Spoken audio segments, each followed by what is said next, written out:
Assalamualaikum warahmatullahi wabarakatuh. Perkenalkan, saya Yuyun Setianingrum dengan NIM 23102043. Di sini saya akan mereview buku tentang pengantar studi Al-Quran. Buku ini ditulis oleh Abdullah Said, diterjemahkan oleh Sulhah dan Dr. Pil Sahiron Samsudin. Buku The Quran and Introduction karya Abdullah Said, seorang profesor di University of Melbourne, Australia, dapat dipandang sebagai salah satu buku terbaik tentang pengantar studi Al-Quran. Ada banyak kelebihan yang akan disampaikan di sini. Pertama, dalam karya ini Abdullah Said membahas berbagai macam aspek dari Al-Quran secara komprehensif.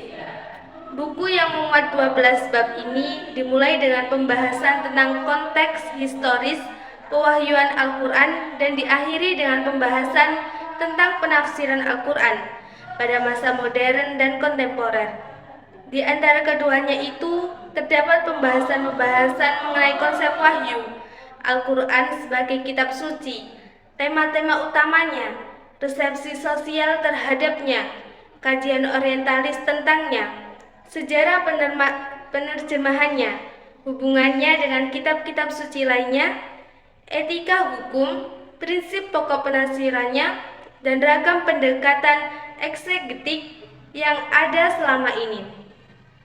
Karena komprehensifnya ini, pembaca akan mendapatkan informasi yang sangat banyak tentang Al-Quran, dan tentunya sangat dibutuhkan oleh orang yang akan melakukan kajian dan penelitian lebih lanjut dan mendalam tentang Al-Quran dan penafsirannya. Kelebihan yang kedua yaitu karya ini mengandung kebaruan dalam membahas berbagai aspek yang telah disebutkan di atas. Kebaruannya ini terdapat pada cakupan bahasanya yang tidak atau belum disajikan dalam buku-buku pengantar yang lain.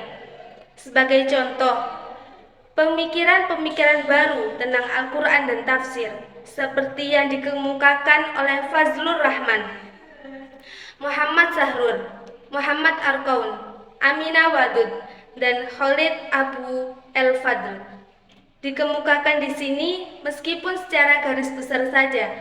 Demikian juga hasil-hasil penelitian dan kajian sarjana-sarjana barat tentang Al-Quran, seperti John Wasbrook dan Kryptok Luckenberg, tidak luput dari pembahasan di buku ini.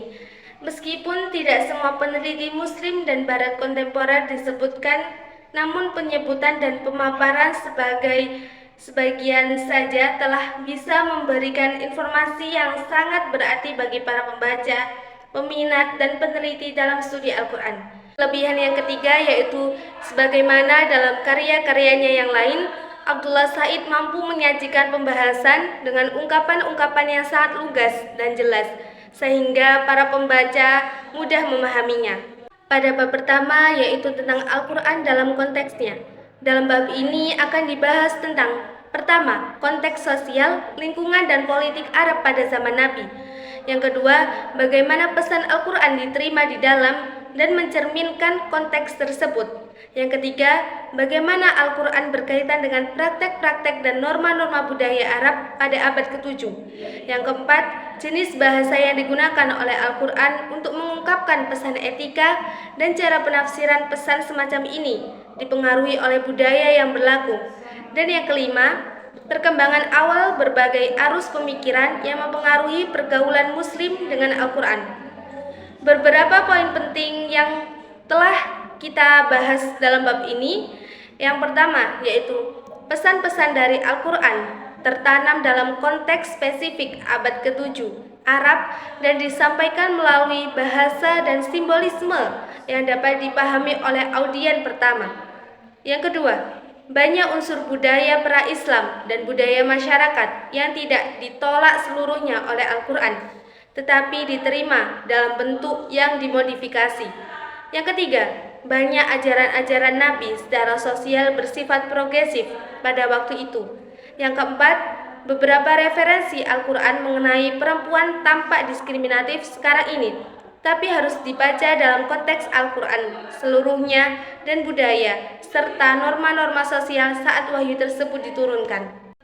pada bab 2 yaitu tentang wahyu dan Al-Quran.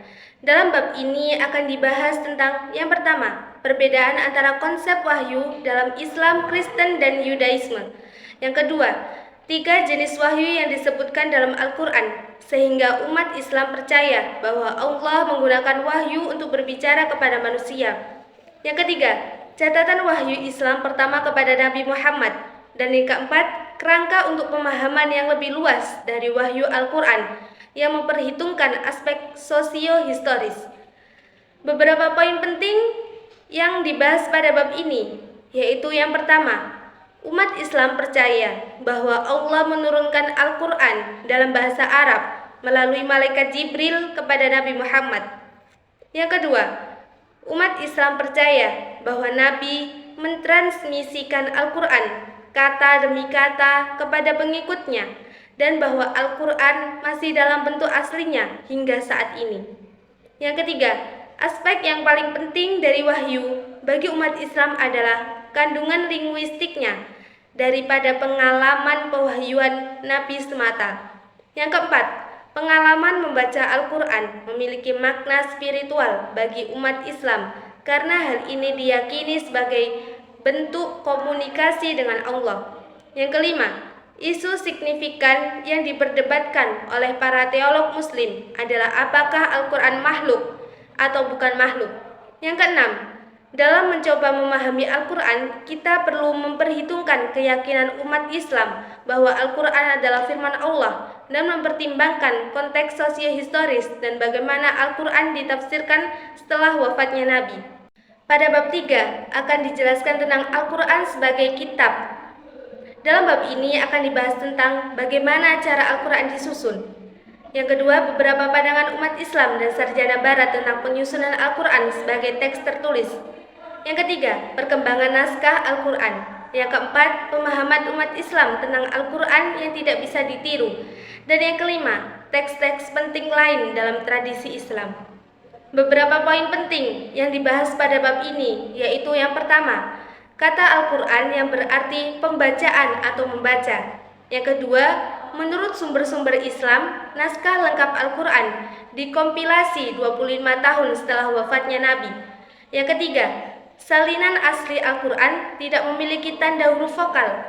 Salinan Al-Quran sekarang mencantumkan tanda-tanda huruf vokal dan tanda-tanda lain untuk membantu mempermudah cara membaca. Yang keempat, kaum muslim percaya bahwa sebagai firman Allah, Al-Quran tidak bisa ditiru dan gayanya tidak bisa diproduksi oleh manusia. Yang kelima, yaitu laporan dari perkataan dan perbuatan Nabi yang dikenal sebagai hadis, merupakan komponen yang penting dari tradisi tekstual Islam. Pada bab 4, yaitu tentang tema-tema utama dan jenis-jenis teks Al-Quran. Dalam bab ini akan dibahas tentang beberapa tema yang paling penting dalam Al-Quran, termasuk Allah, makhluk gaib, setan, makhluk ciptaan Allah, nabi-nabi terdahulu, pandangan Al-Quran terhadap agama-agama lain, peristiwa sejarah pada masa Nabi, kehidupan setelah kematian, pedoman etika dan moral bagi perilaku manusia. Dan yang kedua yaitu jenis-jenis teks yang pokok dalam Al-Quran. Beberapa poin yang penting yang dibahas dalam bab ini yaitu yang pertama, Allah menjadi tema inti dari Al-Quran dan nama-nama indahnya atau sifat-sifatnya juga sering disebutkan dalam Al-Quran. Yang kedua, Al-Quran menggambarkan setan sebagai pola dasar dari kejahatan dan membawa manusia menjauh dari jalan Allah. Yang ketiga, ciptaan Allah disebut sebagai ayat atau tanda bagi manusia untuk merenungkannya. Yang keempat, sekitar 1/5 dari Al-Quran berisi kisah-kisah para nabi atau masyarakat terdahulu. Yang kelima, kaum Yahudi dan Kristen disebut dalam Al-Quran sebagai ahli kitab karena mereka telah menerima kitab suci dari Allah. Yang keenam, keyakinan Muslim terhadap akhirat dan akuntabilitas tindakan kita sendiri menjadi pesan penting dari Al-Quran.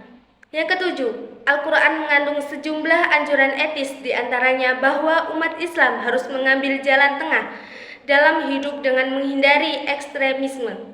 Yang kedelapan, ada berbagai jenis teks Al-Quran, termasuk diantaranya teks teologis, teks historis, dan teks etika hukum. pada bab 5 yaitu tentang Al-Quran dalam kehidupan sehari-hari. Dalam bab ini akan dibahas tentang konteks di mana Al-Quran paling sering dibaca dan beberapa surat dan ayat yang biasanya dibaca dalam konteks tersebut. Yang kedua, pentingnya menghafal dan membaca Al-Quran baik pada masa lalu maupun untuk umat Islam saat ini. Yang ketiga, etika atau tata krama secara umum bagi kaum muslim dalam membaca Al-Quran, termasuk masalah menjaga kesuciannya dan apakah orang non-muslim boleh membawa Al-Quran. Dan yang kelima, kaligrafi sebagai sebuah ekspresi artistik Al-Quran. Beberapa poin penting yang telah kita bahas pada bab ini, yaitu yang pertama, membaca Al-Quran adalah sebuah praktek Islam penting yang sudah dilakukan sejak zaman Nabi. Yang kedua, seorang yang telah hafal Al-Quran yang digelari hafid diberikan tempat terhormat dalam komunitas muslim dan dapat menjadi seorang qori profesional. Yang ketiga, ayat-ayat Al-Quran sering dibacakan sebagai bagian dari doa sehari-hari, pernikahan, pemakaman, dan acara-acara penting lainnya untuk tujuan perlindungan atau penyembuhan dan sebagai bagian dari aktivitas kehidupan sehari-hari umat Islam. Yang keempat, umat Islam menunjukkan penghormatan mereka terhadap Al-Quran dengan cara membersihkan dulu dari hadas sebelum menyentuhnya dan dengan tidak menempatkannya di atas lantai atau di tempat-tempat yang dianggap tidak bersih. Yang kelima, kaligrafi yang sering didasarkan pada teks-teks Al-Quran adalah seni Islam penting yang telah berkembang menjadi berbagai macam gaya dan dapat disaksikan di seluruh lingkup kehidupan muslim. Pada bab 6 yaitu tentang ilmu pengetahuan di Barat dan Al-Quran. Dalam bab ini akan dibahas tentang konteks historis seputar ilmu pengetahuan tentang Al-Quran di Barat. Yang kedua, berbagai pendekatan terhadap Al-Quran oleh para sarjana di Barat. Yang ketiga, pandangan ilmiah alternatif Barat terhadap kompilasi dan asal-usul Al-Quran. Dan yang keempat, outline tentang kontribusi beberapa sarjana Al-Quran terkemuka dari Barat. Beberapa poin penting yang dibahas pada bab ini yaitu pada era pemerintahan Muslim Spanyol terjadi interaksi ilmiah yang signifikan antara komunitas Muslim, Yahudi dan Kristen. Yang kedua, ketertarikan Barat untuk mengkaji Islam secara lebih luas dimulai pada sekitar abad ke-11 ketika karya-karya Arab mulai banyak diterjemahkan ke dalam bahasa Latin. Yang ketiga, awal perkembangan ilmu pengetahuan Al-Quran di Barat mengundang polemik yang besar. Yang keempat, teori-teori alternatif tentang asal-usul Al-Quran yang dikembangkan di Barat telah mempertanyakan tentang kapan Al-Quran disusun, siapa identitas penulisnya, dan dalam bahasa apa Al-Quran pada asal mulanya ditulis. Yang kelima, hari ini jumlah karya ilmiah kolaboratif tentang Al-Quran sudah semakin meningkat dan jumlah sarjana muslim yang bergabung bersama institusi-institusi di Barat yang menggabungkan pendekatan tradisional dan pendekatan modern dalam memahami Al-Quran juga semakin meningkat jumlahnya. Pada bab 7 yaitu tentang terjemahan Al-Quran. Dalam bab ini akan dibahas tentang sejarah terjemahan Al-Quran oleh kaum muslim dan non-muslim. Yang kedua, perdebatan kaum muslim antara kelompok pendukung dan penentang terjemah Al-Quran. Yang ketiga, perbedaan pendekatan dalam penerjemahan di kalangan umat muslim. Yang keempat, studi kasus terhadap penerjemahan sebagian ayat Al-Quran yang masih diperdebatkan. Yang kelima, panduan singkat untuk beberapa terjemahan Al-Quran berbahasa Inggris.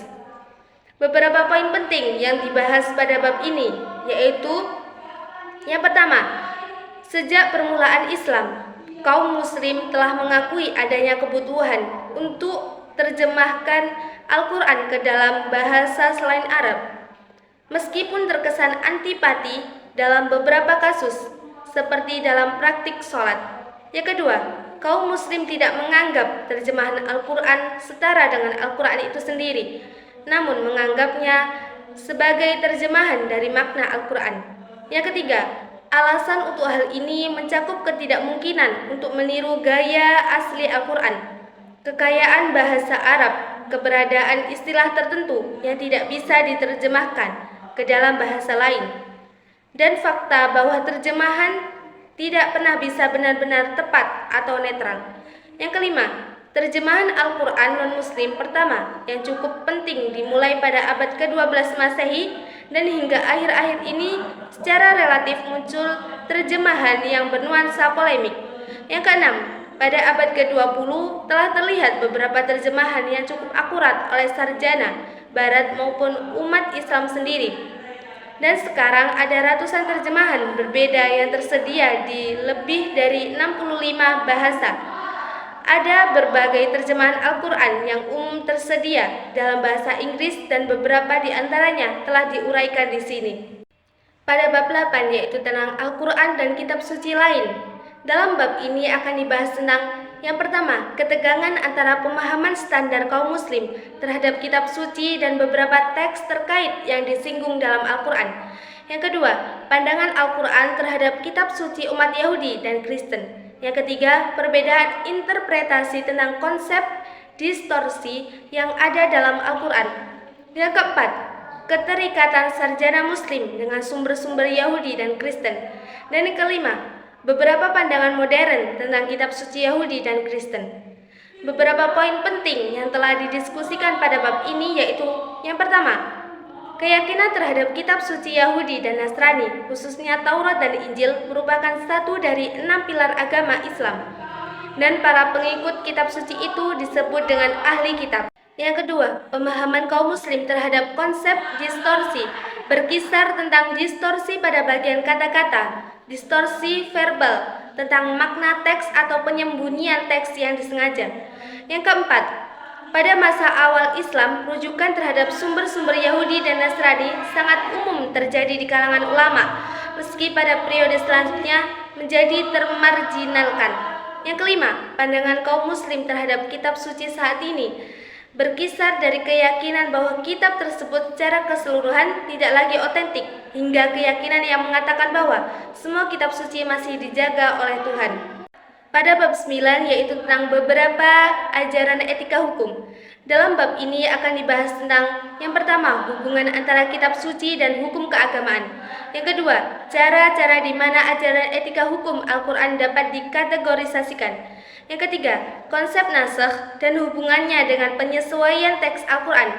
Dan yang keempat, pendekatan umum Al-Quran terhadap isu-isu etika hukum. Beberapa poin penting yang dibahas dalam bab ini yaitu yang pertama, umat muslim memahami hukum dengan berdasar pada kitab suci sebagai prinsip aturan yang paling otoritatif mengenai realitas. Yang kedua, proses penentuan apakah suatu ajaran etika hukum bersifat universal atau tidak sangatlah kompleks. Yang ketiga, ajaran implementatif Al-Quran memberikan langkah-langkah khusus agar ajaran protektif dapat dilaksanakan, sedangkan ajaran protektif memberikan dukungan legislatif terhadap ajaran-ajaran fundamental dan nilai-nilai Al-Quran. Yang keempat, sebagian besar teks etika hukum Al-Quran bersifat instruktif dan upaya merelevasikan ajaran tersebut untuk era modern sangatlah kompleks. Yang kelima, penekanan utama Al-Quran adalah pada hubungan Tuhan dengan ciptaannya, bukan pada regulasi detail mengenai kehidupan sehari-hari. Pada bab 10 yaitu tentang beberapa gagasan dan prinsip pokok penafsiran Al-Quran. Pada bab ini akan dibahas yang pertama, perbedaan antara penafsiran yang berbasis pada tradisi dan akal. Yang kedua, sejarah awal tafsir termasuk bagaimana perbedaan penafsiran yang berbasis pada tradisi dan akal. Yang ketiga, urgensi klasifikasi mengenai jenis teks Al-Quran seperti yang keempat, teks yang jelas dan ambigu. Yang kelima, teks literal dan metaforis. Yang keenam, teks umum dan khusus. Yang ketujuh, makna langsung dan sekunder dari teks. Yang kedelapan, teks awal dan akhir. Dan yang kesembilan, teks yang bisa berubah dan yang tidak bisa berubah. Beberapa poin penting yang dibahas dalam bab ini yaitu tentang yang pertama, pendekatan Al-Quran berbasis tradisi, menekankan penafsiran dengan menggunakan sumber-sumber seperti Al-Quran, Nabi dan generasi pertama umat Islam, serta membatasi penggunaan akal. Yang kedua, pendekatan Al-Quran berbasis akal membolehkan penggunaan nalar, independen, sembari mempertimbangkan aspek-aspek kunci dari tafsir yang berbasis pada tradisi. Yang ketiga, Ayat-ayat yang berkaitan dengan sifat-sifat Tuhan sering dipandang ambigu dan bersifat metaforis. Yang keempat, ayat-ayat yang ditujukan kepada kelompok atau individu tertentu sering mengandung rincian yang jelas daripada ayat-ayat yang ditujukan untuk manusia, yang sering dinyatakan lebih umum. Yang kelima, interpretasi yang terkait dengan bidang-bidang seperti ibadah umumnya tidak mengalami perubahan. Namun terdapat perdebatan panjang mengenai apakah ayat yang terkait dengan transaksi dipandang bisa berubah atau tidak. Pada bab 11 yaitu tentang pendekatan-pendekatan dalam penafsiran Al-Quran. Dalam bab ini yang dibahas adalah perkembangan kelompok religius, politik Islam awal dan munculnya tradisi penafsiran mereka. Yang kedua, pendekatan-pendekatan awal dalam tafsir seperti pendekatan teologis, hukum, mistis, dan filosofis. Yang ketiga, perkembangan tafsir pada era modern. Dan yang keempat, karya beberapa ahli tafsir. Beberapa poin yang dibahas dalam bab ini yaitu: yang pertama, tradisi tafsir Al-Quran yang dimulai oleh Nabi yang memberikan gambaran model tafsir praktis dari perintah Al-Quran tertentu. Yang kedua, pada abad kedua atau ke-8, tafsir telah berkembang menjadi disiplin independen. Yang ketiga, setiap kelompok politik keagamaan yang muncul, Sunni, Syiah, dan Khawarij, mengembangkan tradisi penafsiran mereka sendiri. Yang keempat, mayoritas Muslim Syiah percaya bahwa para imam itu maksum dan mereka adalah satu-satunya orang yang mampu memahami Al-Quran dan hadis dengan benar. Yang kelima, bersamaan dengan kelompok-kelompok religius, politik, model tafsir lain seperti teologis, hukum, mistis, dan filosofis juga berkembang. Yang keenam, pendekatan kontemporer yang dimulai dengan penafsiran modernis pada pertengahan abad ke-19 juga menyertakan wacana saintifik, sosial politik, model tematik, dan terakhir model penafsiran feminis dan kontekstualis. Dan bab yang terakhir yaitu bab 12 yaitu tentang penafsiran modern atas Al-Quran. Dalam bab ini yang dibahas adalah tentang pertama, perbedaan mazhab antara tekstualis dan kontekstualis. Yang kedua, pendekatan tafsir Al-Quran yang dominan saat kini. Yang ketiga, pendekatan dari 5 pemikir kontemporer Al-Quran, yaitu Fazlur Rahman, Aminah Wadud, Muhammad Sahrur, Muhammad Arkun, dan Khalid Abu El-Fadl. Beberapa poin penting dalam bab ini yaitu: yang pertama, tafsir tekstualis umumnya menggunakan sumber linguistik tekstual sebagai analisisnya dan mendasarkan pada asumsi bahwa makna Al-Quran tidak akan berubah dari waktu ke waktu. Yang kedua, penafsiran kontekstualis menggunakan berbagai teknik yang berbeda, pada umumnya menggunakan dasar asumsi bahwa makna Al-Quran sebagian besar tidak bisa dipastikan. Yang ketiga, pendekatan tekstualis masih menjadi kerangka umum sarjana Al-Quran hingga saat ini. Yang keempat, banyak sarjana muslim modern termasuk yang disebutkan di atas mulai lebih memperhatikan pentingnya konteks dalam memahami Al-Quran.